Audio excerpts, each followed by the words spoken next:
Wayanad DCC ട്രഷററുടെ കൊലപാതകമാണ്, മരണം എന്ന് പറയരുത്. വയനാട് DCC പ്രസിഡന്റും ബത്തേരി MLA-യും നിരപരാധിയായ ഒരു മനുഷ്യനെ ലക്ഷങ്ങൾ കബളിപ്പിച്ചു, വലിയ കൊള്ള നടത്തി, സഹകരണ കൊള്ള. നോക്കണം എന്താ കാരണം. ബത്തേരി സർവീസ് കോപ്പറേറ്റീവ് ബാങ്കിലെ BJP-യെ പരാജയപ്പെടുത്താൻ അട്ടിമറിക്കാൻ കഴിഞ്ഞില്ല, ഞങ്ങൾ തന്നെ വന്നു.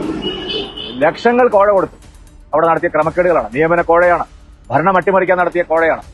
എന്നിട്ട് ആ മനുഷ്യന്റെ പണം മുഴുവൻ കൊള്ളയടിച്ചത് IC ബാലകൃഷ്ണനും DCC പ്രസിഡന്റും അടങ്ങുന്ന ആൾക്കാരാണ്. സുധാകരൻ പറഞ്ഞ പോലെ ഇതൊരു ആഭ്യന്തര കാര്യമൊന്നുമല്ല, പാർട്ടി കാര്യമല്ല. വളരെ വ്യക്തമായിട്ടുള്ള കത്ത് എഴുതി വെച്ചാണ് ഈ സംഭവം നടന്നിരിക്കുന്നത്. രാഹുൽ ഗാന്ധിക്കും പ്രിയങ്ക ഗാന്ധിക്കും വിവരം കിട്ടിയിട്ടുണ്ട്. അവരെയാണ് ശരിക്കും ചോദ്യം ചെയ്യേണ്ടത്. IC ബാലകൃഷ്ണനെയും അപ്പച്ചനെയും മാത്രം ചോദ്യം ചെയ്താൽ പോരാ. കത്തയച്ചത് രാഹുൽ ഗാന്ധിക്കും പ്രിയങ്ക ഗാന്ധിക്കുമാണ്.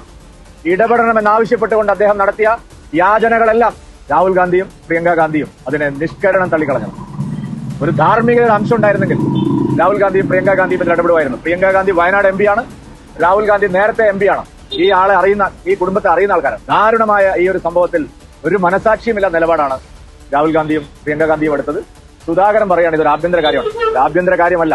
പണം കൊടുത്ത്, കബളിപ്പിച്ച്, തട്ടിയെടുത്ത്, വീടിന്റെ ആധാരവും രേഖകളും ബാങ്കിൽ പണയപ്പെടുത്തി, വ്യാജ ചെക്ക് കൊടുപ്പിച്ചു ഒരു മനുഷ്യനെ കൊലയ്ക്ക് കൊടുക്കുകയായിരുന്നു വയനാട് DCC പ്രസിഡന്റും ബത്തേരി MLA.